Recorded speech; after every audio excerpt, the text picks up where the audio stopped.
Hello everyone, this is Laveena from Learnex and welcome to my channel. I'm always up to teach you about the IELTS examination. We have made many videos, so you can just look at the videos in which I have started with the IELTS introduction and the tips and tricks of the 4 modules that we have. Today, I made a presentation for all of you to teach you about the writing task 1 for the academic section. So what do we mean by the academic module? Academic is for the people or for the students who are going to the English-speaking countries for the studies or for the higher education, we can say. So the writing task 1 for the academic people is you have been given a bar graph, or I can say a line graph, or many graphs are there in which you have to describe the graph in your own words. So I say everybody can describe a graph, yes? So why not you describe a graph with a good vocabulary, with good complex sentences, and with good idioms and phrases, which I'll be telling you in my next video. So today I have made a sample, or you can say an example, in which I'll be telling you directly how you can write the writing task 1. Now coming to the writing task 1 for the academic module. For the academic module, we have a bar graph, we have a line chart, a diagram, a flow chart, a pie chart, a cycle, or I can say a combination of all these things. Now we have a sample of writing task 1, which is a bar graph. At my back, you can see there is a bar graph written, in which we have a y-axis and an x-axis, and the bar graph, a multicolored bar graph is there. How you can judge which is the y-axis and which is the x-axis? So you must have started in your school, yeah? So y-axis is the vertical axis and the x-axis is the horizontal axis. And in the bar graph, which is the sample bar graph, you can see we have a blue color and we have a red color, which differentiates between 2 things. Yes? So you have to describe this bar graph. This is just a sample. So in my next slides, I'll be telling you how you can describe a bar graph. Okay. The chart below shows the amount of area used for growing grains between 1990 and 2010 in the state in Canada. So now you can see it's in past because 1990 to 2010 has been past. So always you have to write this bar graph or any pie chart or any writing module in a past tenses. So you can see we have a red field, we have a sunny field, we have a string planes, and we have others as well. And on my y-axis you can see the rating between 0 to 70. Yes? And you can see this graph looks very well. It's a multicolored graph. So I'll explain you because we have one question that is asked like this, and I explain you how you can write the introduction, the body summary, and all the paragraphs that are included.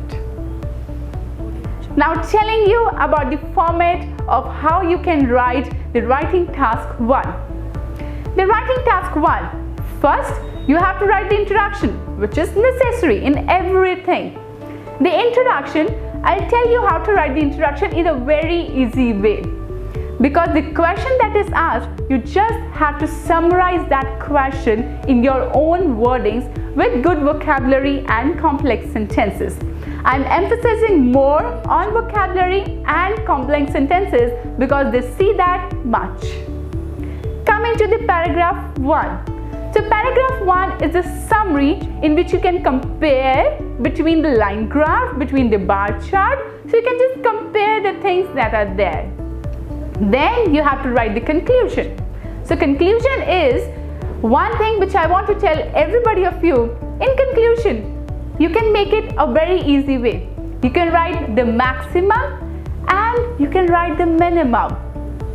Now in a summary, we have body paragraph 1. So body paragraph 1 is a summary of all that you are going to write in a bar graph or a line chart, or many graphs are there as I have told you. Yes, so you have to write in 150 words including the introduction, the body paragraph and the conclusion. In conclusion, what can you write? always try to write in conclusion what have you concluded from the graph or a line chart. In conclusion, I'll give you a simple solution. In conclusion, you can just say the maximum and the minimum number. That's it. Or I can say the maximum percentage and the minimum percentage. That's it. So now I have the introduction which is there on my back side. The question that I read is, the chart below shows the amount of area used for growing grains between 1990 and 2010 in the state in Canada. The introduction which you can start is, the given bar chart illustrates. Many good words are there, like for example we can say elaborate, illustrates. The given bar chart illustrates the changes in the amount of land used to grow grains in different regions in the state of Canada for the period of 20 years. So you can see that they have written the introduction very smartly. So between 1990 to 2010, it's covered with the 20 years. And then they have written in the state of Canada, they have wrote in different regions in the state of Canada. So every information is there in the introduction. They have just played with the words and they have used a good vocabulary. Coming to the paragraph 1. So how you can write the paragraph 1 of the chart that I have shown you. The paragraph 1, I'll read that for you. Grains were grown. I told you that we have to write in the past tenses because 1990 to 2010 is in past. Grains were grown to the maximum with respect to the area in the region of red field. So if you remember, there was different colors. The red field, the sunny field, many fields are there. So they have started with the red field, which was the first field. Grains were grown to the maximum with respect to the area in the region of red field. Grains were grown here on 60 acres in 1990 and ended up to a slightly lower figure of around 55 acres of cultivation in 2010. So what they have done, they picked up only one color and they explained that one color, that in 1990 this happened and in 2010 this happened. A different pattern was followed in Sunny Valley, which is the second that colorful thing which was there, where the area to grow was almost 40 acres, which grew to 45 acres and then declined to 28 acres in 2010. They have done very smartly. They picked up red field first, as I have told you that you have to pick the x-axis or the y-axis. So what they did, they picked up the red field first and explained only the x-axis from 1990 to 2010. Then they picked up the Sunny Valley and they explained from 1990 to 2010. So this is the way that you are going to write the body paragraph 1. Coming to the body paragraph 2. Now, the body paragraph 2 is spring plains, that is the third one. Also witness, look, they have used a very good word. Also witness a reduction in the land used for farming, where 35 acres of land was used in 1990, as they have used the x-axis.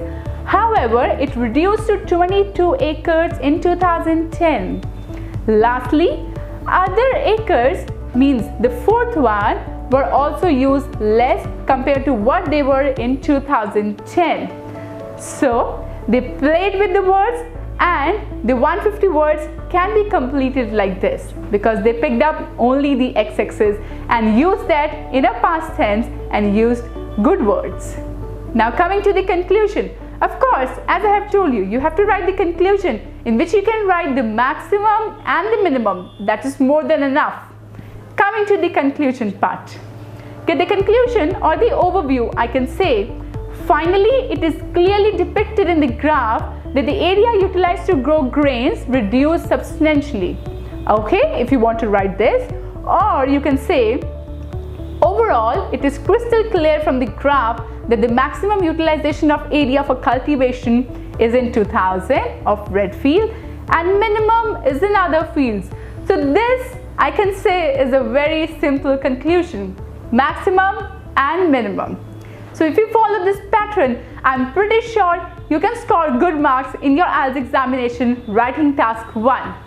I hope for the academic students, this must have helped you up.